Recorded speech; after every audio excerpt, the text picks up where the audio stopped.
Welcome, all of you, to the Cushing House. My name is Alexander Burke. I'm on the board of directors here, and it's my pleasure tonight to thank all of you for taking time out of your day and your early evening to come and visit with us for a time. I recognize many of you as members of the Museum of Old Newbury, and I want to thank you for your support of the organization over the years. And for those of you who happen not to be members, well, we can correct that right quick because we have membership information there on the desk as you're leaving. And we do need your support and your help to do what we're doing here at the Museum of Old Newbury. A couple of quick housekeeping items for those of you who've not been here before, perhaps. There are restrooms behind your left shoulders through the door there. And on either side, there are a couple of restrooms. They're labeled and all that kind of thing. And actually, renovating them and restoring them over the last couple of years was made possible by, well, your dues, your membership fees. And thank you for all of that, too. And we need also to give a shout out to the Institution for Savings, which once again this year, as in so many years, has supported the organization and these programs which we're able to present from time to time. So thanks to the institution and thanks to all of you as well. Tonight, Mike Welsh is going to talk a little bit about bricks.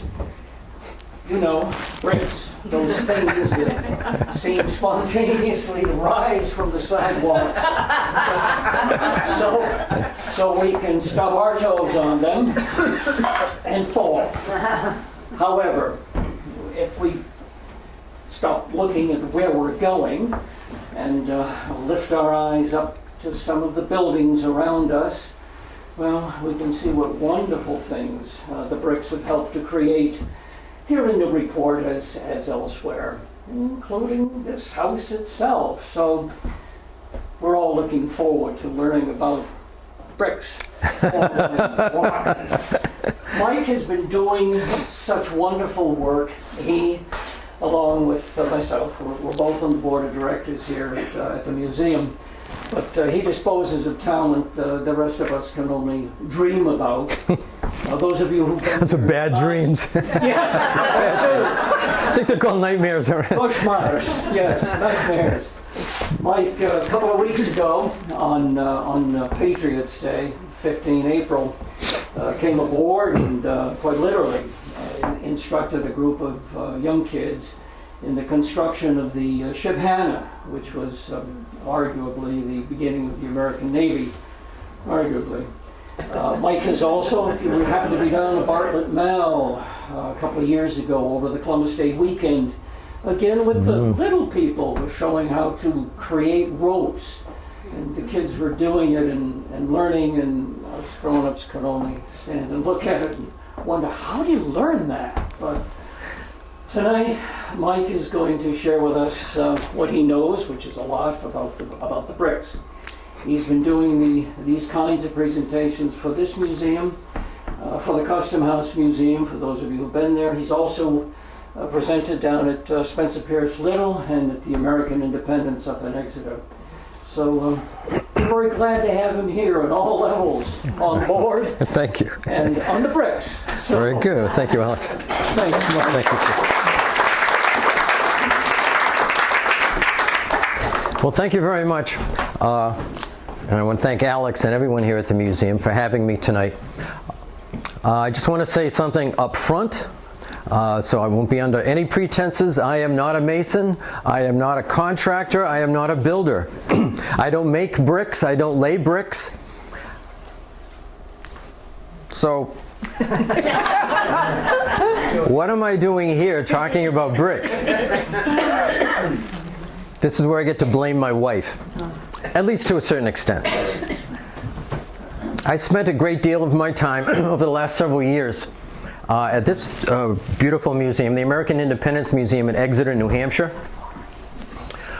This beautiful clapboard mansion here was a governor's mansion, a treasurer's mansion during the days when Exeter was actually the capital of New Hampshire. But the point I have this picture up here is, see this little square right here? Well, it's not just a square or a picture frame. It's actually a window. You see that beautiful clapboard house was originally a brick house. In the middle to late 1700s, the mansion was added onto. Clapboard sided was attached over the bricks, and that big vertical board there is probably just a nailing board to nail the clapboards onto. But they wanted to leave a port so you can see what the original house looked like. In those days, originally in the early 1700s, brick was a very acceptable material to have on the outside of your house. As you get into the 1700s, the late 1700s, style and only style changed.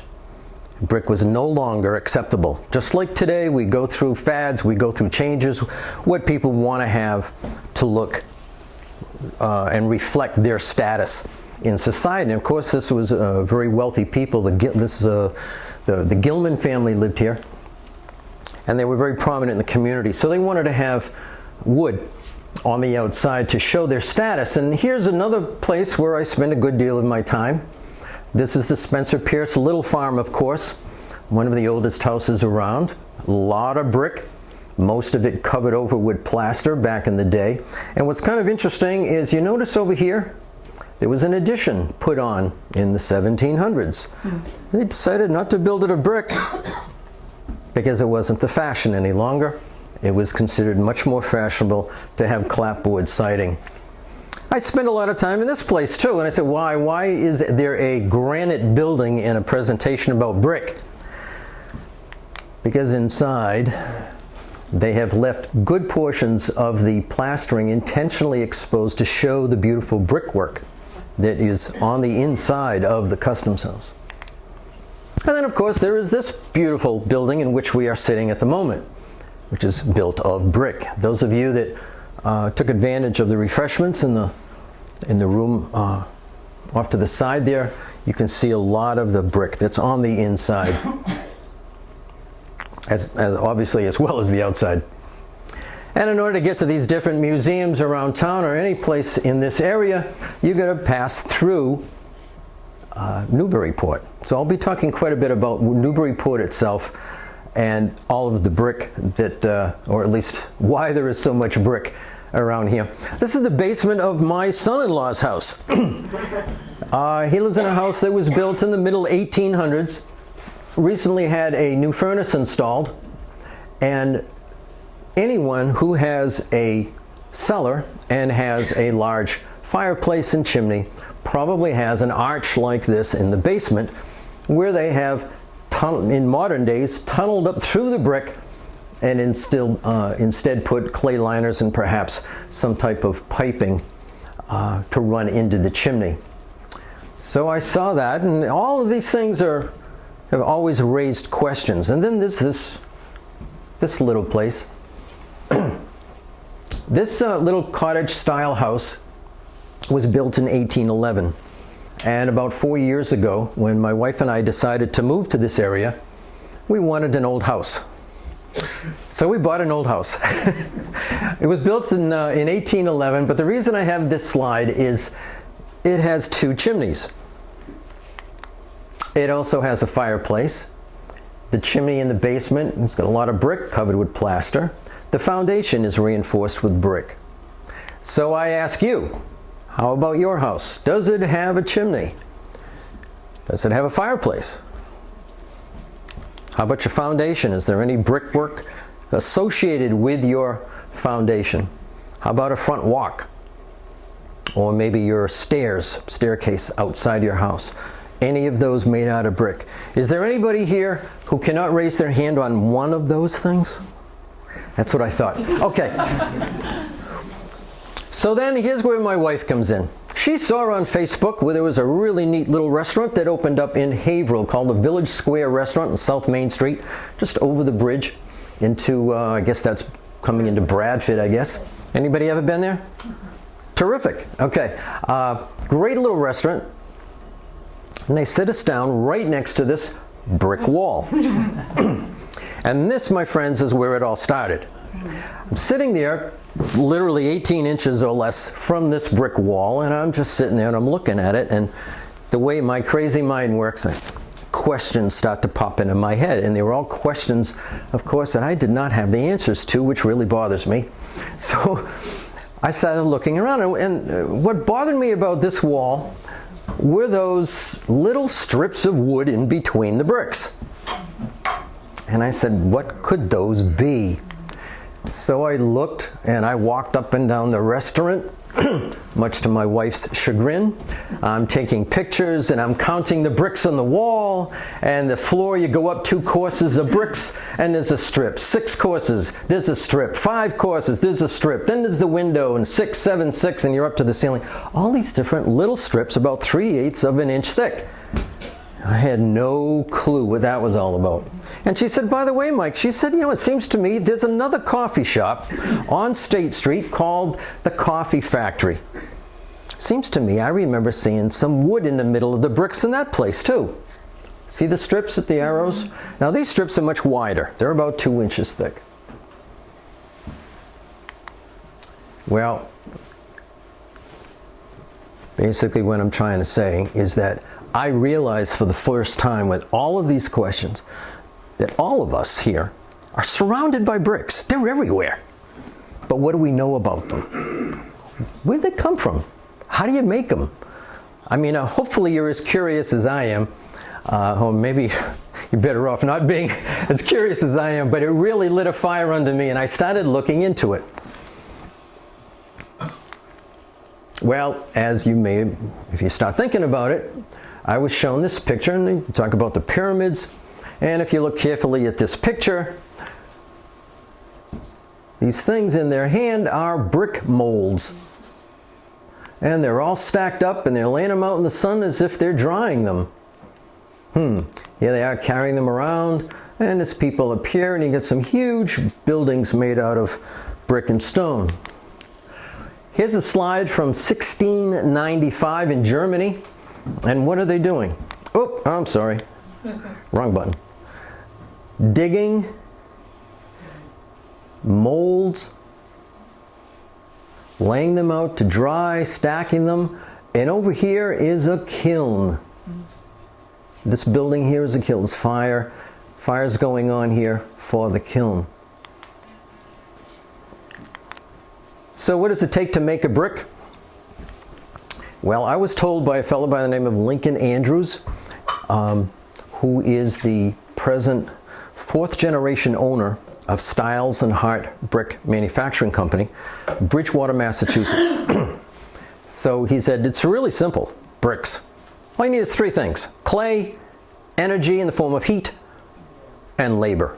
And you put them all together and you can make a brick. Now keep that in mind, how simple in terms of materials to make a brick is concerned.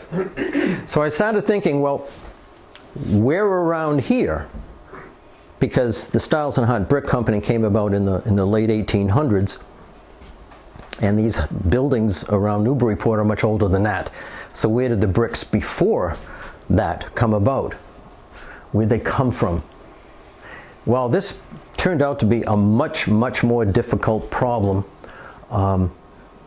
than I ever anticipated. And by the way, I meant to mention in the beginning, I'm here tonight to share what I have learned as a neophyte to this subject. So I know for a fact that there are people sitting in this room who have information that they could add, and I'm really hoping that when the presentation is over, you'll seek me out when it's done. I'll be here for a little bit. And please tell me if you see anything that you think I might be interested in relating to the topic, because I am here to share and I'm here to learn from you. So particularly around Newburyport, those of you that have been around Newburyport a long time probably have a lot more insight than I do.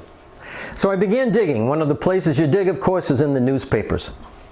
Here's an article from 2010 by John Legoulis. I'm sure that name probably rings a bell with a lot of you. He's written many articles. This particular article is written right after the fire of 1934. In that article, he said that some of the laws, of course, every time there's a disaster, we change the laws so that we'll never have another disaster again. It's kind of a rule in history. It goes on and on from this forever, it seems, but we unfortunately still have disasters.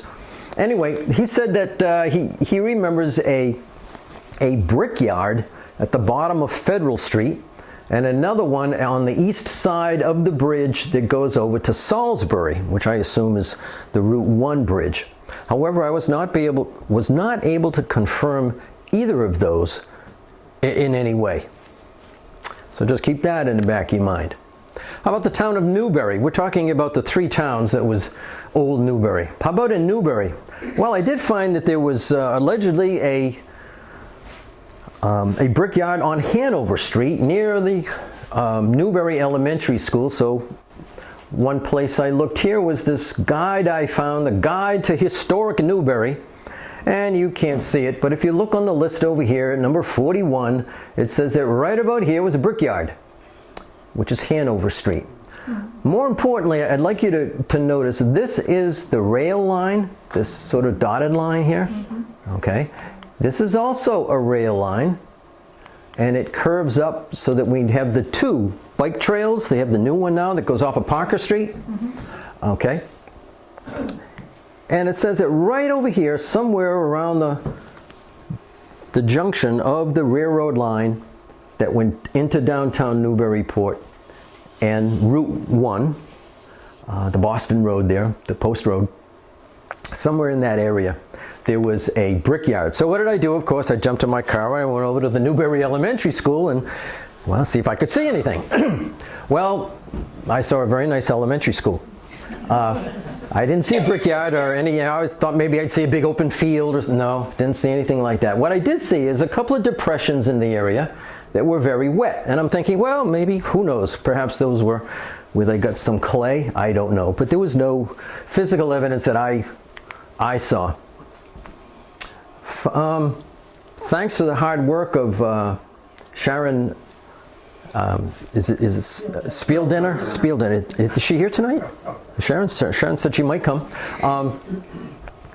They found some great articles in the newspaper for me. And this is one. The sale in 1848 of Moody's Brickyard in Newbury.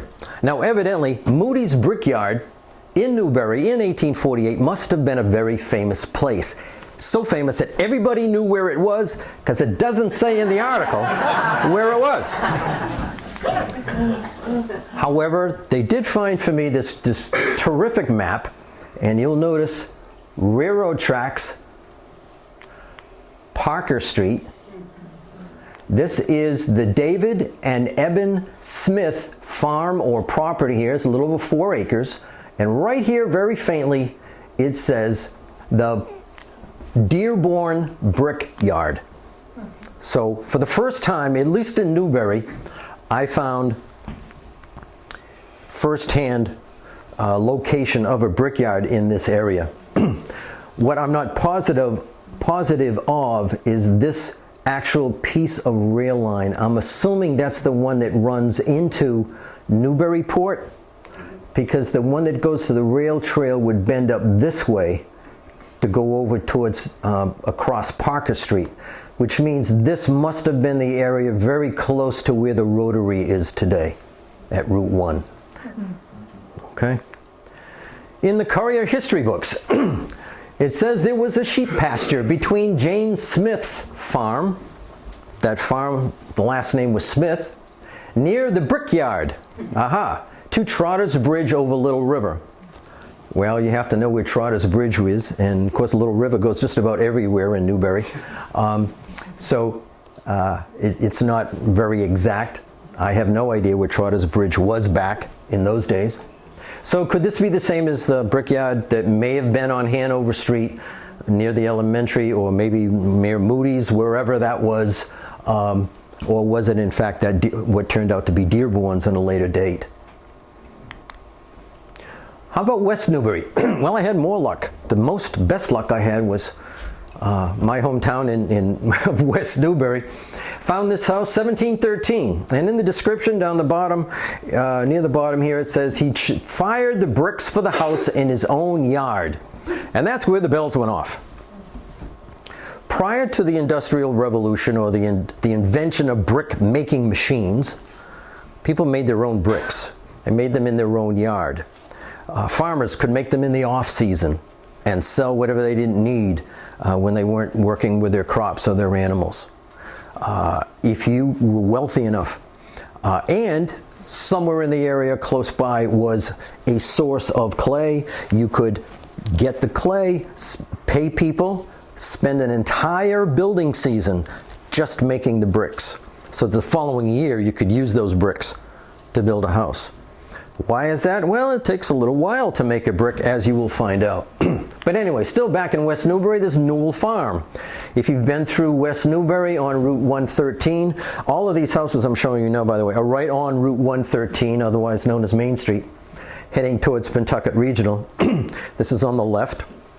And down at the bottom it says, aha, bricks were made in a local brickyard in West Newbury, close to where Pentucket Regional High School now stands.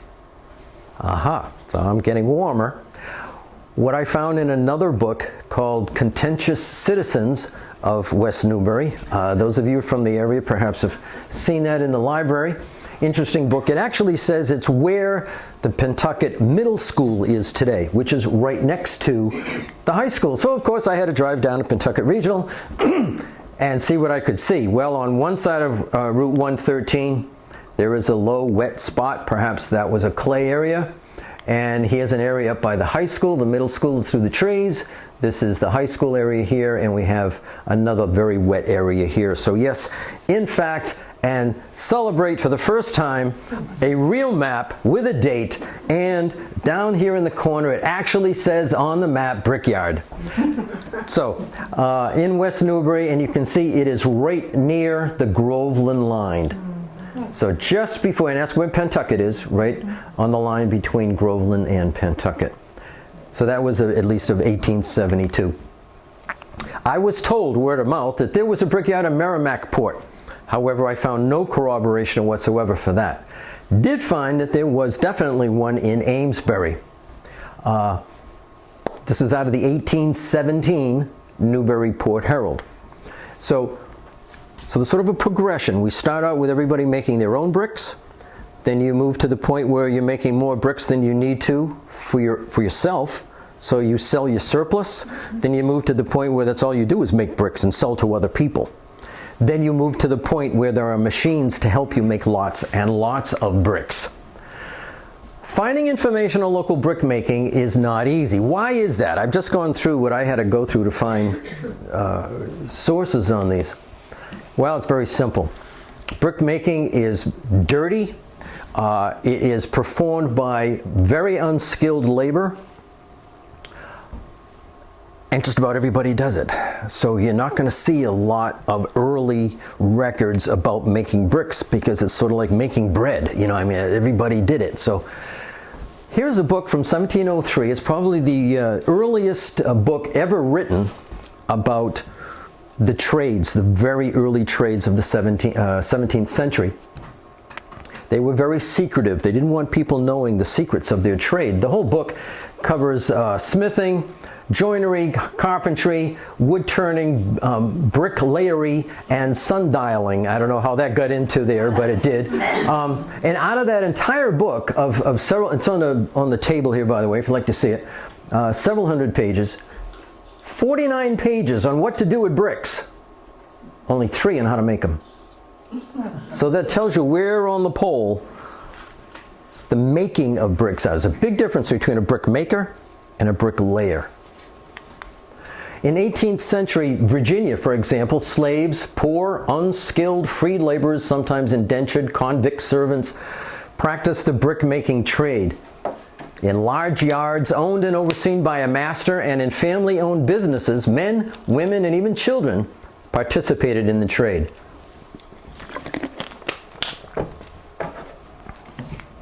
Thomas Jefferson's house. Monticello, slaves made the bricks. His journal noted a crew free laborers assisting one molder could mold 2,000 bricks in a day. Now that's just to mold them, shape them. Then they have to be dried, then they have to be baked. And a house the size of Monticello is probably in the range of 250,000 bricks, 250,000 bricks, I'm guessing, but somewhere in that range. So it's going to take you at least one whole building season to create that number of bricks. But we're talking about molding a brick. So what does that mean? Well, you're going to be hearing about the 5 steps of making a brick. You ready? 5 steps. And what I'm going to try to do is show you how a molded brick was made in the 17th century and the 18th century, and how it's still made today in Bridgewater, Massachusetts.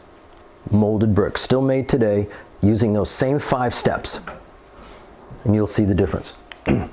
The first step, number 1, you have to mine the clay, of course.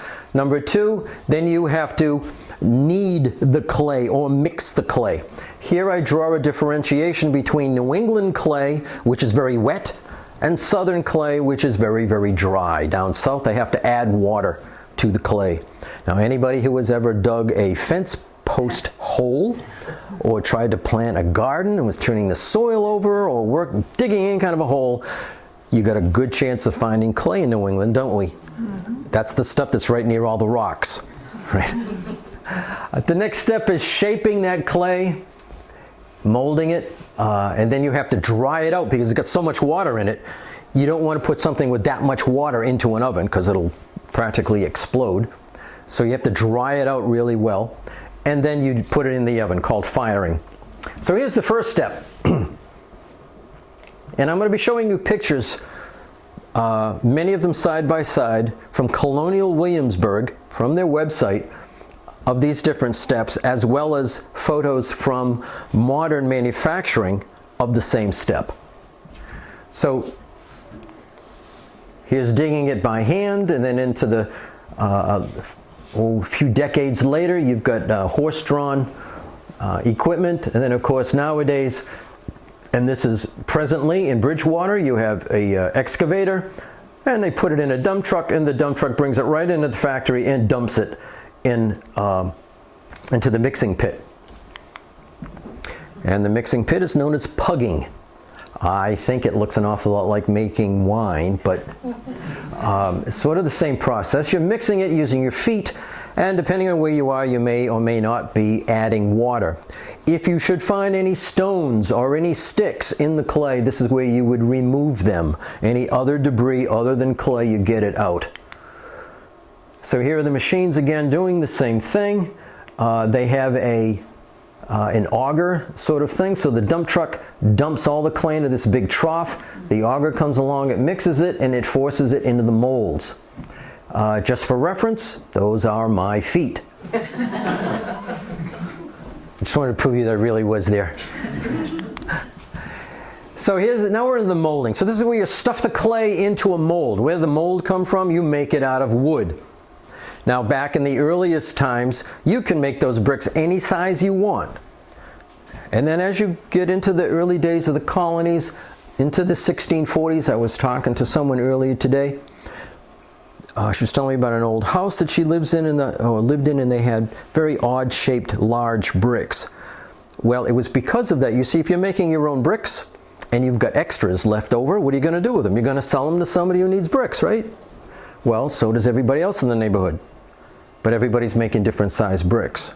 You try to build a house with 10 different size bricks. Not an easy thing. So the the Provincial Congress, I should say, steps in as early as 1647 and comes up with this dimension for bricks. But consider that New England clay is 20% water. They refer to it as New England mud. What's going to happen to that clay when all the water is gone? Shrinkage. You're absolutely right, sir. It's going to shrink. It's going to shrink. So you have to compensate for that when you make your clay mold. So here's a couple of examples. I have one up on the table, and it'll be in one of the pictures later, of what the molds. It can be a single mold, double mold, and if you get fancy bricks, you just just get a fancy carpenter and make a fancy mold, and you can make the brick in any shape you want. Now they actually enforced those dimensions, and here we found that in 1792 the select men of Newburyport appointed a man whose name I cannot read. Unfortunately, it's right here, his last name. His first name was Ebenezer something. It looks like it might be Shermanson or something, right here. And he was the important sealer of brick molds. His job was to go around and make sure that the brick molds were of the appropriate size, that after the clay shrunk, you'd get a brick that was up to standard code. This is in 1792. So here we have this young lady stuffing the clay into a mold. And, oh, I want to point out, see the bricks in the front? Mm-hmm. All pretty different colors. I'll get to that later, but just keep that in mind. She's stuffing the clay in the mold. Sort of the reverse process of making cookies. You know, you make them, you make the dough and then you stuff a mold over it like a cookie cutter. Well, this is the other way around. You're sort of stuffing the clay into the cookie cutter.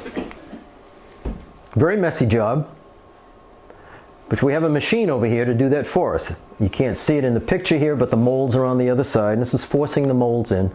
Then she takes a what appears to be a 1x4 here, and just strikes the top, just wipes the excess clay off the top, much like you do with a knife around the edge of a pie plate.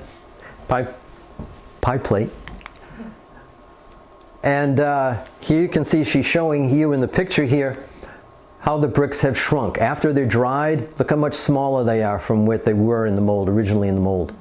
They've shrunk quite a bit. This particular mold is a picture of the mold I have on the table here, if you'd like to see it. And someone asked me earlier, when did they start putting their names on bricks? I have no idea. I would assume it's whenever they started selling bricks for profit and they wanted to advertise. So anybody here familiar with horses? I imagine we have some people here. Okay, I got a trivia question for you. What does a brick and a horse's hoof have in common? I knew I'd get you. If you have a horse, are you familiar with the frog of in the hoof? Okay, that's the inside of the horseshoe, if you will, that area. Well, believe it or not, this section right here, where the letters are, it's slightly indented. That's also known as the frog. Why doesn't clay stick to the mold? It sticks to my pie plate unless I use flour or Crisco or something. Well, they do the same thing to keep the clay off the mold. You can use one of two things. One is water, such as the bricks here on the left, or sand, what they call sand release process, on the right. And if you look really carefully at the brick here, it almost looks as if the clay was very, very wet when it dried, didn't it? Before it dried. Whereas over here, look at all these little specks. That's probably the sand from the sand mold that got embedded in the edge of the clay. Now there's also sand in the clay too, but as you can see from some of the samples I have up on the table. I encourage you afterward, if you didn't, I have some samples up here on the table. Please take a look at those. So the next step now is drying. So we've dug the clay, we've mixed the clay, we've molded the clay. Step 4, you got to dry it out and get most of that water out of it. So the first step is to drop the clay out of the molds, usually on a prepared flat sand bed, and you let it sit in the sun for a day or two, and then you turn the bricks up on their side so they dry evenly all the way around. Now in modern, and then it goes, you cover the brick here in some type of a shed. See them all stacked up on their sides? And they're covered with some kind of a roof so that they don't get wet all over again when it rains. Here's a modern day shed and an even more modern day shed where they all are just rolled in and out of these beautiful drying chambers on these cars that are on rails. But that's the same step. So in colonial days, it would take 10 days to dry those bricks. But in modern times, using these drying chambers here, it's only 36 hours. In the old days, 12 days in the kiln. That's in the kiln or more. Today, only 96 hours. Now, why is that? because we can control the heat. We can control the quality of the air. So they have environmentally controlled chambers. For example, their kiln, as you'll see in a minute, is constructed so that they can remove all the heat coming out of the kiln. And where do they take the heat? They put it into the drying chamber. And they use it to help dry the bricks. And they can control the temperatures down to very narrow margins. Now here, I'm going to ask your patience. I'm going to digress just a little bit and tell you a little story. See the job this fellow's doing here? He is known as a shedman. His job is to take the mold with the wet clay, flip it over upside down, and lay those bricks in the sand. And then he's going to come back in a couple of days and he's going to turn every single one of those bricks by hand up on their edge, up on his side. When I was a boy, many moons ago, I had errands to do around the house. And like every other boy in my time, I would complain every time I had to do my chores. Maybe I was unique, I don't know. In any case, my father was certainly not unique because he would always say, "What do you think you're complaining about? When I was your age, every day after school, I had to go to the Brickyard and turn bricks. And I'd turn 1,000 bricks for 25 cents. Yeah, sure, you're right.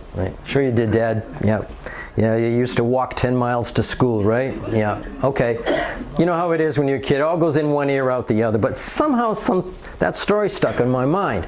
So when I started this project and I got a hold of Mr. Andrews down at the Stiles and Hart Brick Factory, I told him that story. And he started to laugh. He says, "Mike, I want to ask you, where did this happen? Where did you grow up?" I said, "Well, that happened to be in the city of Taunton," which is not far from Bridgewater, by the way. He started to chuckle. I said, "What's so funny, Mr. Andrews?" He said, "Your father used to work for us." 6 degrees of separation? Where am I going with this?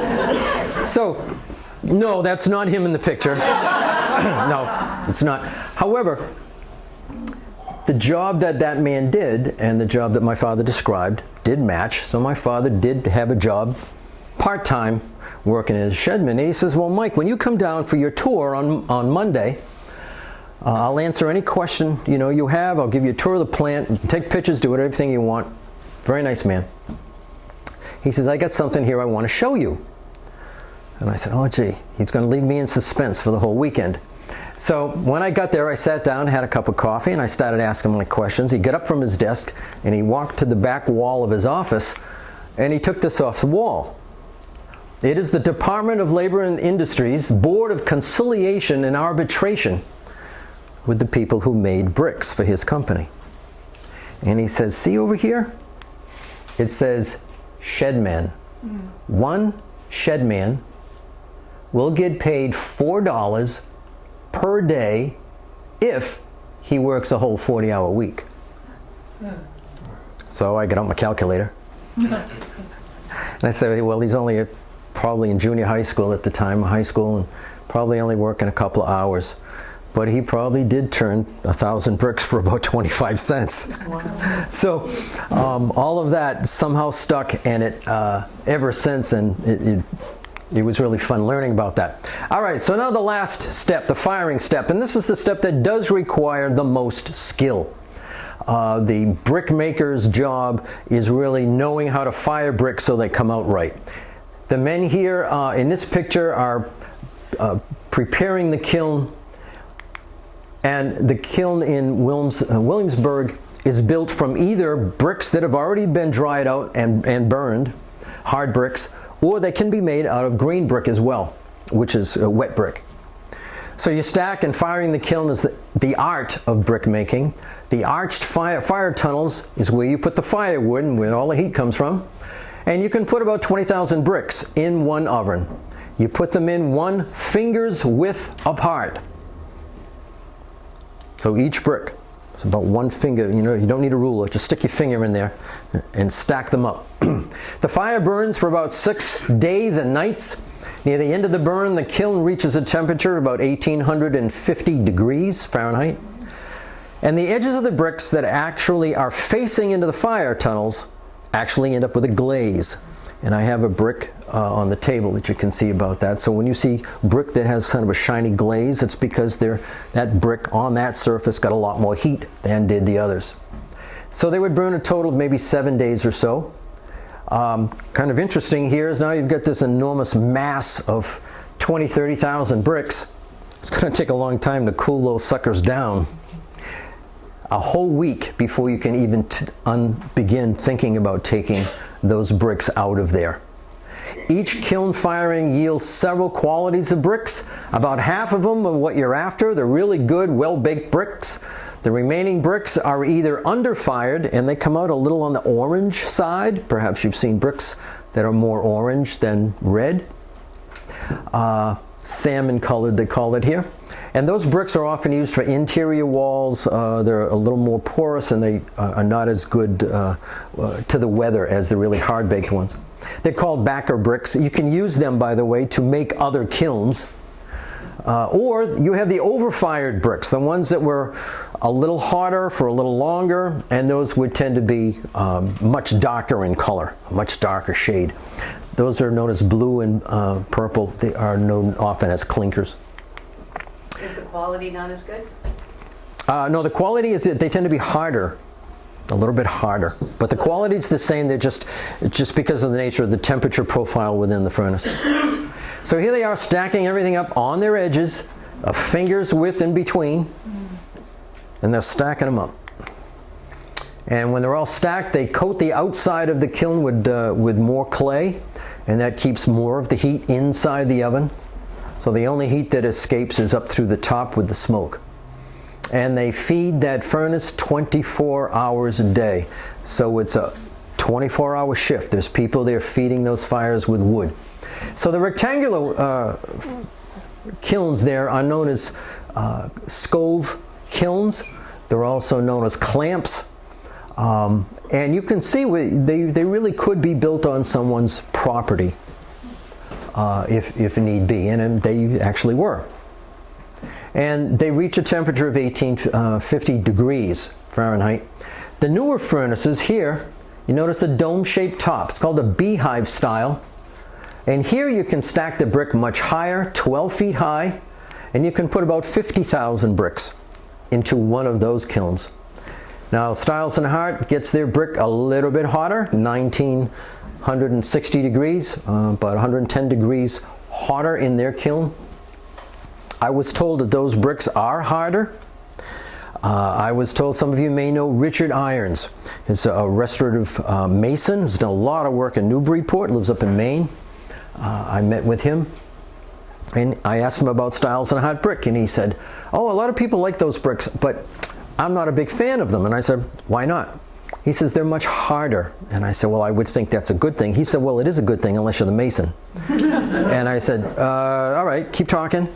He says, well, if you're not careful with the mortar now gets on the face of the brick, and it's up to you to get that mortar off of the face of the brick. So he says, I have to do a lot more cleaning with the S&H bricks because they're much harder to get the mortar off the outside. So here's also in Stiles and Hart their other kiln, their old original kiln, which is a stove style on the lower right. And these men are still stuffing firewood in the furnace, and still stuffing firewood in the furnace, and still stuffing firewood in the furnace.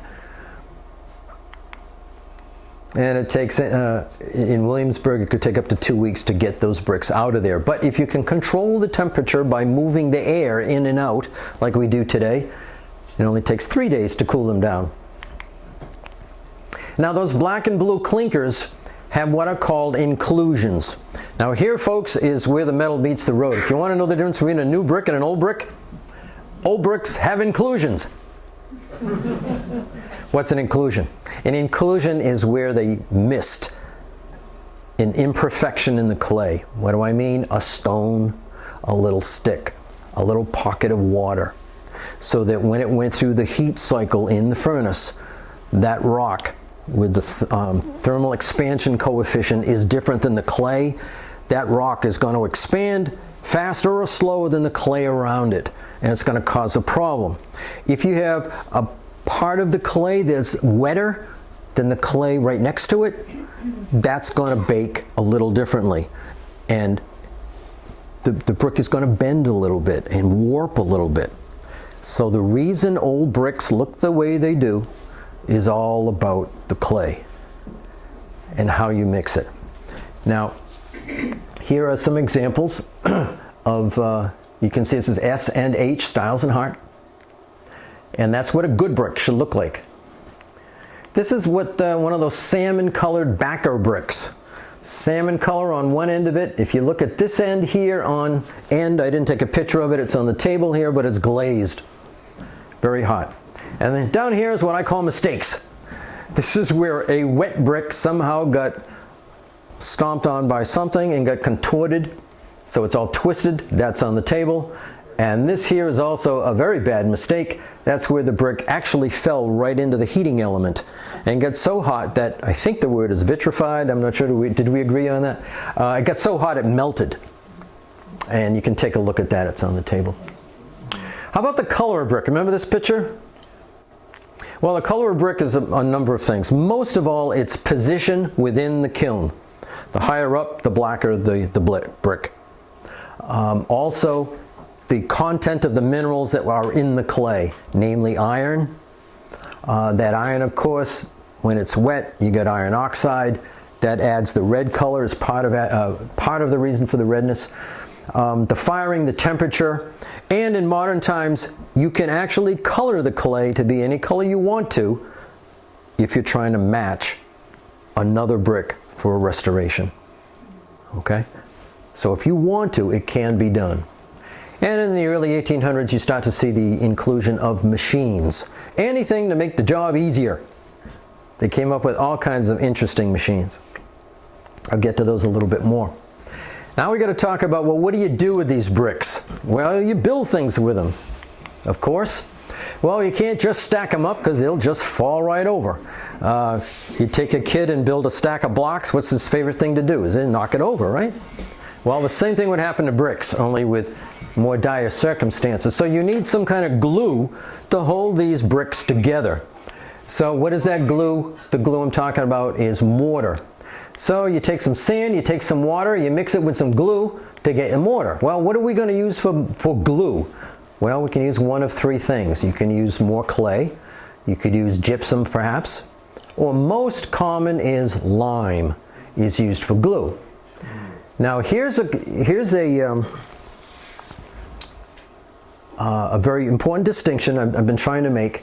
Bricklayers are not the same people as brick makers. Brick makers are just one slightly higher step on the social economic ladder, the bricklayers. They are really the artists. They're the ones who take these common items and turn them into the beautiful things that we experience today. They didn't make the bricks, but they did make the mortar. They made it at the construction site, and primarily a mix of lime and sand. And despite its temperamental nature, that old mortar has survived hundreds and hundreds of years. All right, so where do we find lime around here? Can't build anything around here without lime, right? Oh, that's real easy. Oysters. Do we have any oysters around here? We sure do. Fortunate enough to be right at the mouth of the river, Plum Island, the ocean. There's all kinds of shellfish. Well, what's that got to do with anything? Well, a shell of a mollusk is much like our bones. It's loaded with calcium. Lime is calcium carbonate. So what do? We burn them. We're going to burn those shells. We want to get it down to the calcium carbonate. Down here at the very bottom from the book from 1703, down the bottom sentence, but the shells of fish, such as cockles, oysters, etc., are good to burn for lime.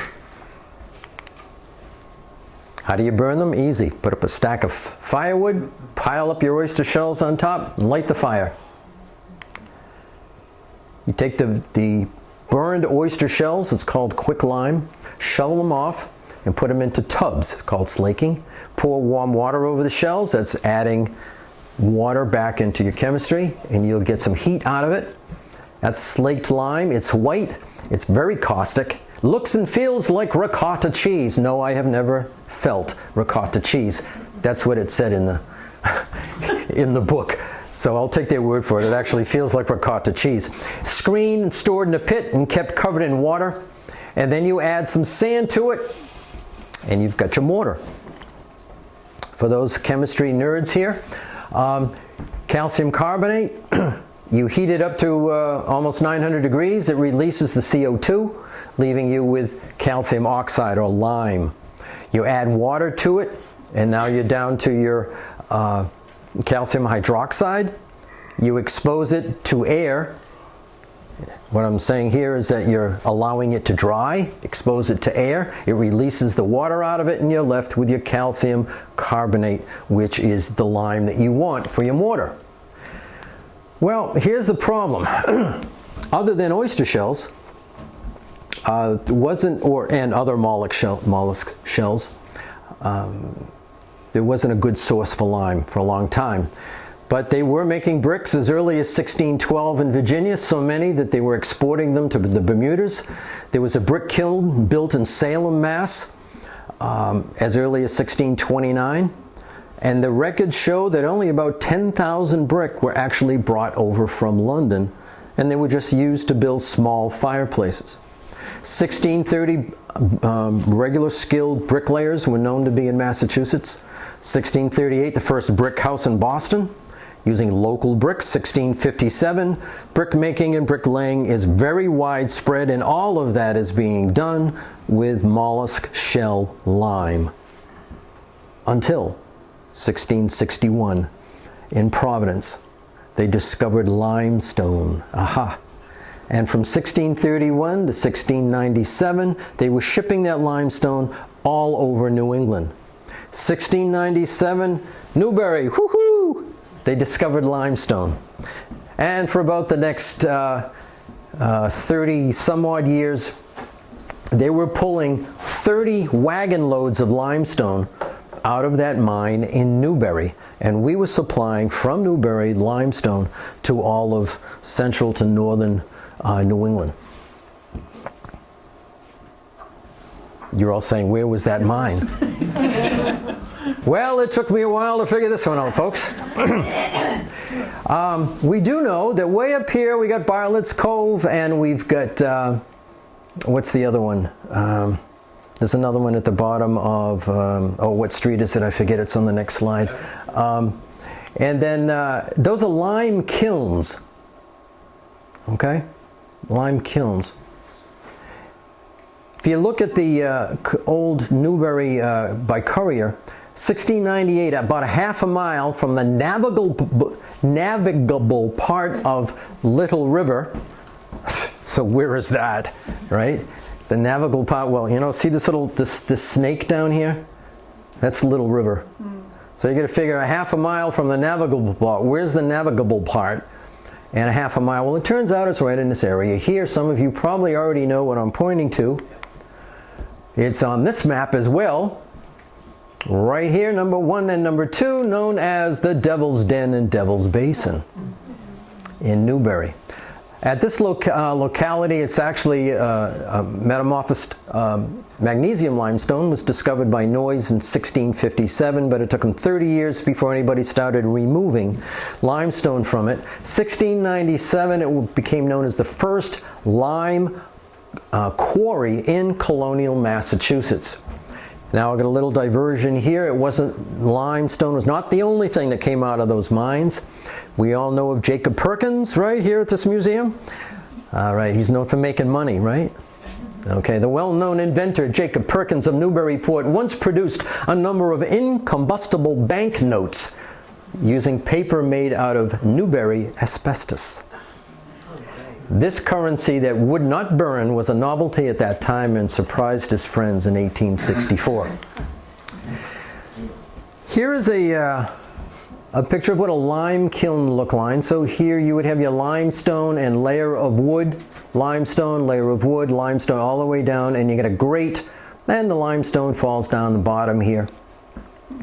But there was a fellow from Woburn, Massachusetts by the name of Benjamin Thompson, later known, dubbed a Count. You might know him as Count Rumford. Not only did he invent the Rumford stove and the Rumford fireplace and Rumford underwear and coffee pot and multiple, he was a famous scientist. He invented a lime kiln that he built in Germany here in 1804, that early, 1804. And here's a schematic of it where he could mass produce or produce mass amounts of lime. The kiln at the bottom of Marlborough Street, that's the street I was trying to think of. Marlborough Street, and the other one was Bartlett Cove. We had kilns that looked like this. All right. Now, gypsum is another possibility. Here's a slide from the late 1700s. Gypsum be in mind. Notice the kiln over here with the little archways and the limestone in here. But gypsum usually was just used for plastering. It could be used for mortar between bricks, but it was usually for plastering surfaces. So here's some FYI for you here. So follow me along. If you take gypsum from the mine, heat it, you get gypsum, add some sand and water, now you get some mortar. Oyster shells, heat them up, you got lime, add sand and water, you got another kind of mortar. Or limestone, same thing, heat it up, you got lime, add sand and water, you got mortar. Now, add volcanic ash, and now you have what we call today hydraulic cement or mortar. Now if you take limestone and some clay, heat it up, it's called a clinker. You take that clinker, you grind it up, add 2 to 3% of gypsum, you have what we call Portland cement. Portland cement, you add sand and water. It is a very common used cement today for construction, particularly for bridges and exterior work like that. You would never use Portland cement on a restoration job because it's pretty much waterproof. You don't want waterproof mortar with your bricks. It'll cause cracks and all. So mortar in general has been used since they built the pyramids, and even before that, way back, it's been dated 6500 BC. Now gypsum was used for plaster, as I mentioned. And I think it's here I'm supposed to tell you why that is, whoops, let me go back here, why that's very important. Bricks in colonial times, as I mentioned, were never, during the early colonial times, were never intended to be seen. Okay? So how do you keep something from being seen? You cover it with something. You cover it with wood. You cover it with paint. You cover it with plaster. So it was a structural material. So today, we'd love to go into a tavern, we'd love to go into a restaurant and say, oh, look at these beautiful brick walls. Well, remember the picture of the restaurant I showed you early on? How rough the mortar was and the bricks are chipped. And they didn't care, it was still structural. And it was going to be covered anyway, right? Today, we restore, quote unquote, a building, we strip off all of the covering of the brick and say, isn't that beautiful? Well, they wouldn't have thought so. For sure, they'd be embarrassed. Sensibilities have changed, fashion has changed. Back to the lime. And Oscar Wilde says, and all the while the burning lime eats flesh and bone away. It eats the brittle bone by night and the soft flesh by the day. It eats the flesh and bone by turns, but eats the heart away. So where does one find sand? We have water. You know where to find water. I told you about the lime, told you about the clay, sand. Well, that's a rhetorical question. We live next to the ocean. You get sand everywhere. And here's your mortar. We're ready to go. We get everything we need. Mortar is very important. You see, it makes up 17% of the wall, approximately. That's an awful lot when you think about it. We think of a brick wall, well, only 83% of it is brick. Here's that same book from 1703. Interesting distinction is drawn here, if I may, right there, between a white mason and a red mason. A white mason is one who works with stone. A red mason is one who works with brick, being the most ancient. So the red mason is considered to be the one who's been around longer. Some common tools, and except for the screen, the ladder, the table, and the mixing chamber, the rest of it is a measuring or a smoothing tool. Trowels, chipping hammers. There's really not, when you think about it, there's not a lot of tools on this page. And this is all you get. This is from an encyclopedia from the 1700s showing the most common tools, and is relatively speaking, that's not a lot of tools. If I were to show you the same page on carpentry tools, it goes chapter after chapter after chapter. All right, so we've got to take these bricks now and put them up in such a way that the wall is going to stand. Notice right here, they've got the bricks laying on their side, well, on the wide side, and it's the full length of the brick, and then they put this one in endwise. Now the long side of the brick is called the stretcher. The short side of the brick here is called the header. And as you can see, there's a routine here, but the reason for that is that you have several rows of bricks side by side. So you want to tie those rows of bricks together. So every so often you turn one of the bricks sideways, and that ends like if you're working with Legos. Okay? You work with Legos? No? I'm getting that. Legos. So this is the way they tied those walls of brick together. Now the interlocking 4-3-2 here is a common pattern. If you're going to build a 3-story building like this one, you start out at the top of the foundation with 4 rows of brick, side by side. You go up to the first floor, and you stop with the inside layer. And you drop down to 3, and that ledge, in the brick, becomes where you put, stop pushing the button. This is where these things will rest. Over here is on that ledge of brick.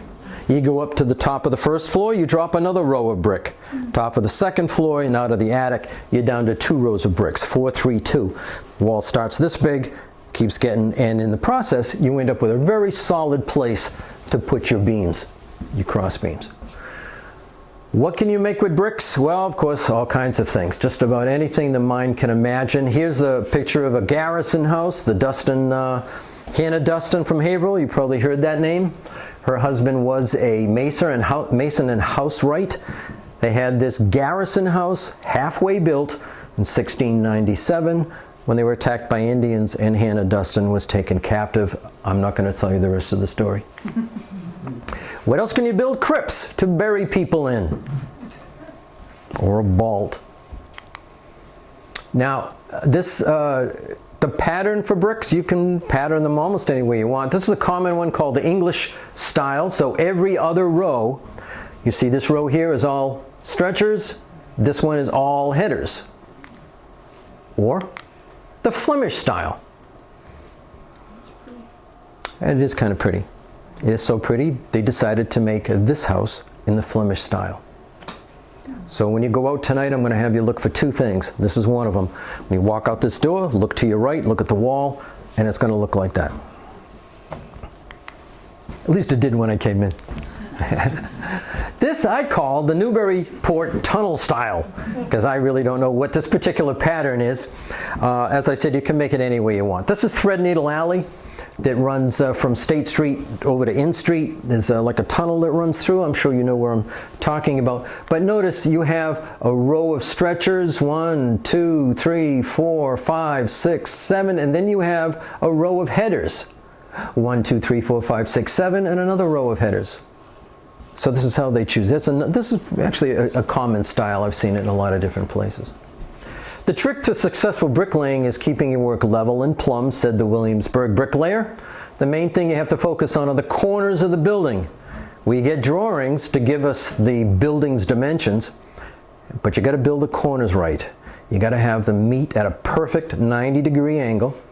And as you go, you keep checking for how level they are and how plumb they are. You have tools to help you like frames, levels, and plumbs, but you also must train your eye to see what is straight without using tools. Here is a plumb. It's a gravity feed leveling device, and we all know from our high school geometry that if you have a perpendicular, you have a right angle, and an equal right angle on the other side, of course, then this has to be perpendicular, the vertical to the horizontal. If it's not, this piece of string with a lead weight on the bottom, that lead weight is going to swing to one side or the other to show you it's out of level. Also, this is a good picture to see the stretchers and you can see here there's a one turned in the opposite direction. You can see the bricks over here, all headers, all stretchers, all headers. Many bricklayers did plastering too. Interior walls in colonial buildings, particularly homes, were covered in plaster. Its ingredients included lime, sand, and a binder like animal hair. Horsehair is quite common, as you may know. Plaster went directly onto the bricks or onto the wood. Here's a picture of some brick workers, bricklayers, in the probably the latter half of the 18th century. You can tell that by the tricorn hats. Versus the early 19th century, early 1800s here. And again, they're working, and you can again see the pattern that they're using in the bricks. Excuse me, Newburyport Herald had an awful lot of information on brick and brick making that you couldn't find anywhere else. For example, bricks being sold at auction. They got 50,000 of them for sale. Here, made by a machine, made in Newbury somewhere, by Sawyer and Sargent, using Gould's new patent machine for making bricks. See, they were selling 60,000 of them. Think that's a lot? Well, here's 120,000 of them for sale, coming out of Amesbury. And then 130,000, again, coming out of Amesbury. 220,000, coming out of Amesbury. Where is that place in Amesbury? It's right next to Jacob Perkins's nail factory. So another connection to our museum here. 400,000 bricks for sale. And with this ad, how about used bricks? Why not? Don't have to make them. They're already made. Just like today, we can buy used materials as well. I like this ad because it shows they're selling bricks, 60,000 pressed bricks in that new machine. Sawyer and Sargent here with their Gould's patent machine. They're also selling lime coming from Thomastown lime from Maine. And remember, that started after 1733. So 1692, the Great and General Court regulates construction of buildings greater than a given size, requiring those buildings to be built with brick. Why? A big fire in Boston. Sound familiar? Let's take a look at some brick houses in this area. Well, I spent a lot of time in Newbury just driving around looking for brick houses. I wasn't too successful. The one at the top's a beautiful home on Rolfs Lane, but it's a new home, not an old one, relatively speaking, 1931, versus the one on High Road, built in 1790. Very few brick homes, residences in Newbury, but there were lots of foundations made of brick. So there were brick down here, but for whatever reason, not a whole lot of them used for homes. The Noyes House in Newbury, probably the oldest house in town, 1646. The Coffin House, 1678. Sweat Ilsley House, 1670. All wooden houses, but look at those chimneys. And in their foundations. And remember, those chimneys are connected to massive fireplaces and massive hearths. And if they have full basements, you go down in the basement underneath that foundation, underneath that hearth is going to be some beautiful, massive brickwork. So there's lots of bricks going on, but not on the exterior of houses. How about West Newbury? Oldest house in West Newbury, 1657, the Moody House, right on Route 113. Look at those chimneys. Same thing here. However, there were other buildings in West Newbury, quite a few actually. 1851, what used to be the House of Angel Guardian on Main Street, now the Page Elementary School. It has been redone in recent years, but originally brick building. Here's the Soldiers and Sailors Memorial on Main Street, built in 1900. This little residential house was formerly a blacksmith shop, right on Training Field Road in West Newbury. 1790, a residence. This is getting down close now into West Newbury to Groveland, where that Brickyard was. How about Newburyport? Well, we all know there's lots of houses in Newburyport that are made of brick. Of course, I'd have to start with the Tracy Mansion, made of brick. The Peabody House, made of brick, 1807. The Cushing House, 1808, made of brick. They all have something in common. Well, up the top of this page is a picture, as you know, of Wolfe Tavern. Here is the Wolfe Tavern sign. Both the house and the sign made of wood. Both the house and the sign were destroyed in 1811 by fire. Today, if you go down to Threadneedle Alley, on the corner is a plaque, and it says, "On this corner is where the Wolfe Tavern stood." Well, somewhere along the line, shortly thereafter, they decided to remake that tavern sign. But it was after the fire. And the first thing they did after the fire, after a disaster, what's the first thing you do? Make a law so it won't happen again. Well, they made a law called the Brick Act, 1811. And what did they say? If you live in Newburyport and you want to build a house more than 10 feet tall, you have to build it out of brick. The whole town, 10 feet tall, got to make it out of brick. The following year, maybe that wasn't such a good idea. So let's make it 13 feet. They passed the 1812 Brick Act, 13 feet high, and they just made it the commercials, what we call today the commercial zone, and that is from High Street down to the river and in between Federal Street and Market Street. So they kind of limited it, but the buildings within that square, new buildings, had to be built of brick so they would not burn down. So again, we have the Tracy House, and back to this story again. And the Tracy House in 1771 became the Sun Hotel, the temporary or short period time home of the Wolfe Tavern. Then it moved to the Merrimack Hotel, which was the Peabody House. And if you look in this picture, sign, sign. And then it moved to the Cushing House. It's right over there. Right in that room is this sign. So, why am I telling you all this? Wood sign, wood house burned down. From that day forward, they had a new wood sign, and it went from brick house to brick house to brick house. And it's still in a brick house. Here's another beautiful home in and there are, we could be here all day showing brick buildings in Newburyport. I'm not going to do that to you. Carter Tilton House on State Street, that's right next to the library.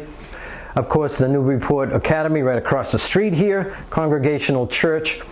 Coincidentally, in the basement of the Congregational Church, I understand that is where Reverend Whitefield is buried in a brick crypt. No, I'm wrong. Old South. Old South. Old South. I stand corrected. Thank you. And it's Whitfield. I said Whitefield, didn't I? It is. Pronunciation is Whitfield. Thank you. I knew I could count on you folks. Then there's this building. It's had a number of names over the years. 1866, it was known as the Merrimack Arms Building, probably the largest brick structure in Newburyport. Here's some other buildings that have either been rebuilt or new buildings built of brick. They're everywhere. And of course, we have the Powder House from 1822 that was rebuilt thanks to the Preservation Society. Is Mr. Colton here tonight? I spoke with him. We talked about restoration projects with brick. And of course, the lighthouse. So we're talking about new building repair and restoration now, just for a minute. Why do we see things like this? Two brick walls, they obviously changed their mind, they put an addition or changed something, and they just put up another brick wall right next to it. The bricks don't match, the mortar doesn't match. You see this? I didn't hear that. Windows or doors that have been replaced, they didn't match anything. Here is the Tracy House, here is the new addition for the library, no matching. Here's a repair job right on State Street. Okay. Now, if you look here, it's just a closer look of the same thing. So a lot of mismatch. All of these jobs could have been done better, but just like everything else, how much time, how much money do you want to spend, and for what reasons? How about sidewalks? Well, the city of Newport, Department of Public Services has their specifications, of course. And they were nice enough to forward them to me. And if you look way up here at the top, it says brick type to be determined by the Department of Planning, S&H type, Styles and Hart. Why? Because it's molded brick. It's old-fashioned brick and would fit in much better with the old style buildings in the city. It's called the Old City Hall type. Here's some beautiful example of sidewalks, really old brick. Usually about 20% of the brick is going to be almost black in color. Here it looks like it might be more than 20%, but this is right in front of the Unitarian Church. All different patterns. A very common pattern is the Herringbone Style here. And here's my celebrity foot. Taking pictures. Yes, I was really there. People must have thought I was crazy. I just kept walking around taking pictures of everything that was made out of brick. So here's some different patterns and styles all coming together. So when you have a project, do I use used bricks, or do I use new bricks, or maybe new old bricks? New bricks that are made to look old? Well, here's a brand new brick on the left. Here is an S&H old style molded brick on the right. So what's the difference? It's the process in which they are manufactured. If you look at all brick, I was told, if you look at all brick manufactured today, 95% of that brick is what is known as extruded brick versus molded brick. There's only one company left in the state that makes molded brick. That's Styles and Hart. There's another company I think I mentioned up in Maine. There's other companies around the country, but very few. Only 5% of the market is in molded brick because it just takes more to make. So why do they look so different? Well, that's easy to explain. In order to extrude anything, if you don't know what extrusion is sort of like making macaroni. You get your dough and you force it through a mold and you just snip it off on the other side. And that's how they make these bricks. It's a horizontal process. So you have to start with a very pure clay. So if the clay is wet, you dry it first and you grind it down and sift it so it's fine. If it's already dry, you sift it, clean it up, and make sure it's pure. Now you've got a good starting, like flour, working material. You add your water to it, you add your any binders that you may have to, a little sand maybe, whatever you need to add to it. And now you physically force it through a rectangular mold. And when it comes out the other side, they have a wire saw and just goes. So when you're done, your brick is literally perfect and much more affordable. So you can make it out of concrete like this one, or you can make it out of clay. Concrete brick like this at Home Depot is about 50 cents. A molded brick, a clay brick made by extrusion process is probably about 75 to 80 cents a piece. And a molded brick, like this one, S&H brick, is double the price. It's $1.50. Only 5% of the brick, so it takes more to make them, you're going to pay more for them. So that's a big difference. In the molded brick, with New England clay, you got the inclusions, the brick is going to look different. One is perfect, and a molded brick is not. Okay? I hope I've clarified that for you. So here we are back at the little house on the prairie. This is actually right on Main Street.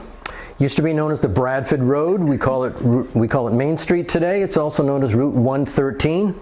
The house was built in 1811, but if you look right here, it's the trolley car tracks that came in approximately 1798. So this picture was taken somewhere in the late, somewhere after 1898. Pardon me. The trolley tracks came in 1898, forgive me. So this picture was probably taken around 1900, I'll say. I really don't know. But you've got an old house like this, and your wife says to you, we have a concrete walk It's all cracked and everybody's tripping on it. We got to do something. Let's get rid of it. What are we going to replace it with? I'd love a brick walk, says I. So I go and I find those 50-cent bricks, because at 50 cents a brick, I can hire somebody else to put the walk in for me. She said, no, I don't want it. I mean, those are nice.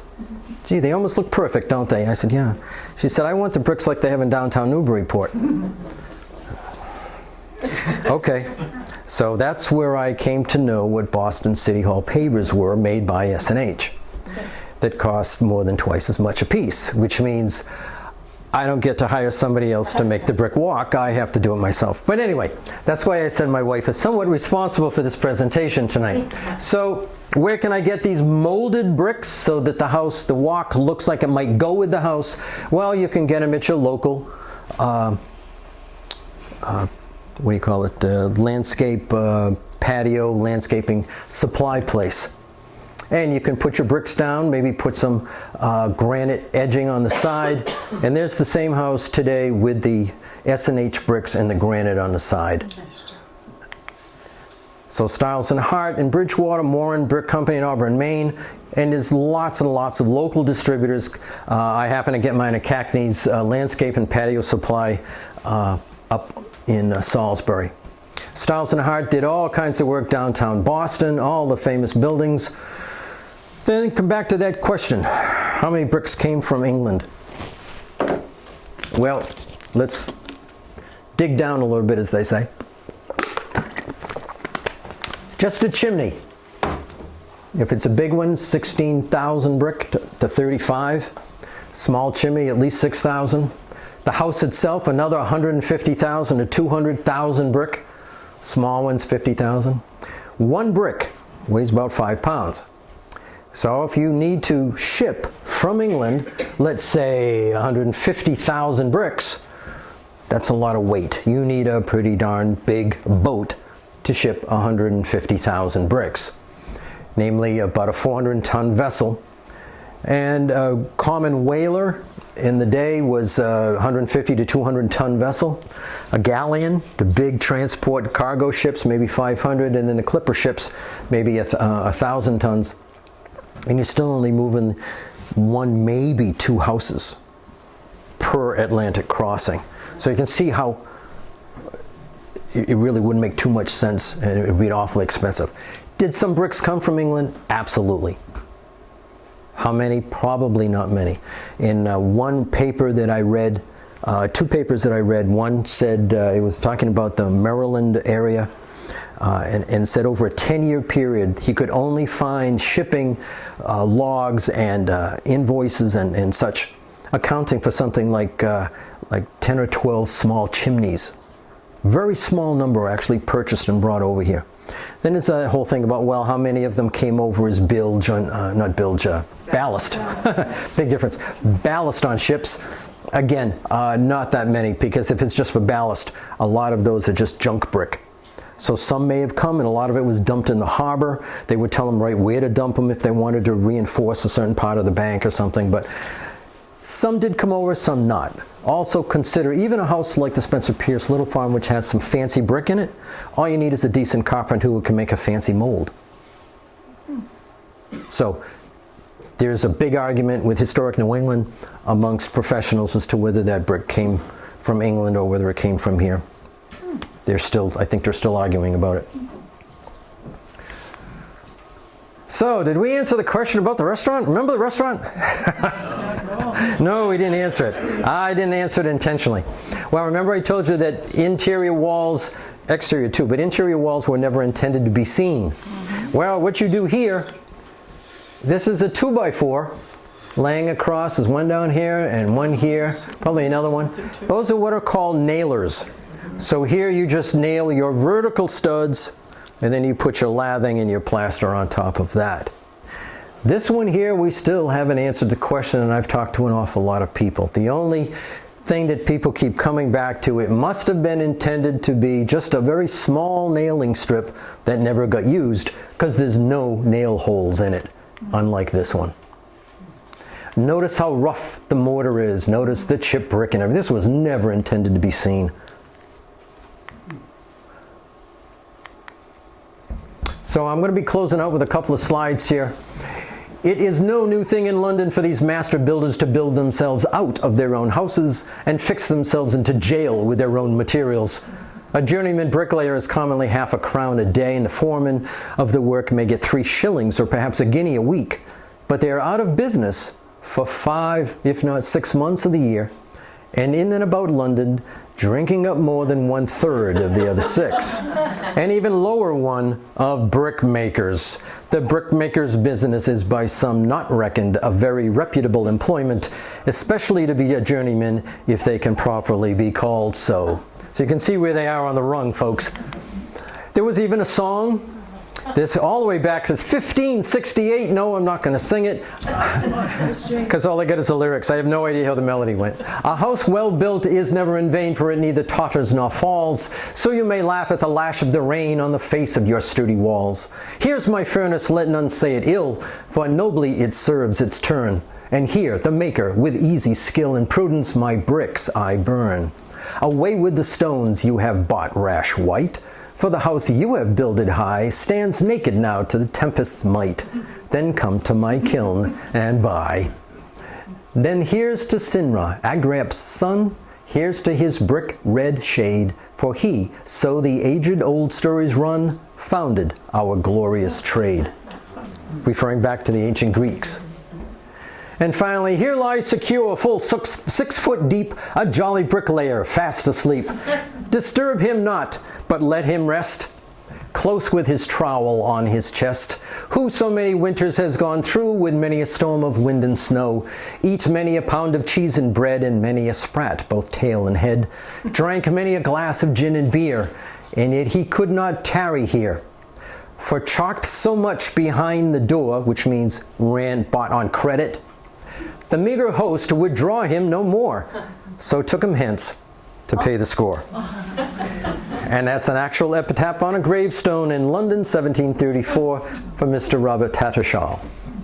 So here's the other thing I want you to look for when you go out the door is the sidewalk right outside. It's one of the best examples of lots of colonial molded brick loaded with inclusions. See all those little holes in the brick and the different colors. So as you drive through Newburyport the next time or anywhere around, I just hope a little bit that I've opened your eyes a little bit and maybe answered some questions. And that pretty much does it. And I say thank you very much to all of you.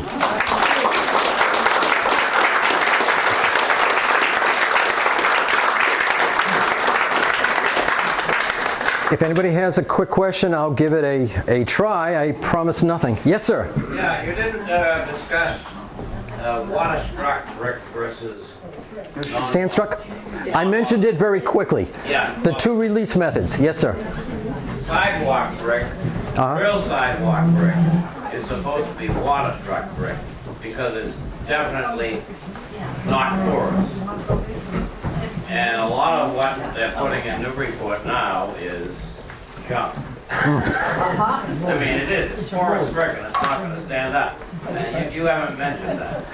I mentioned the 2 types of release processes. My understanding was baked brick is, and I never understood it, I never stood water-struck brick to be 100% waterproof.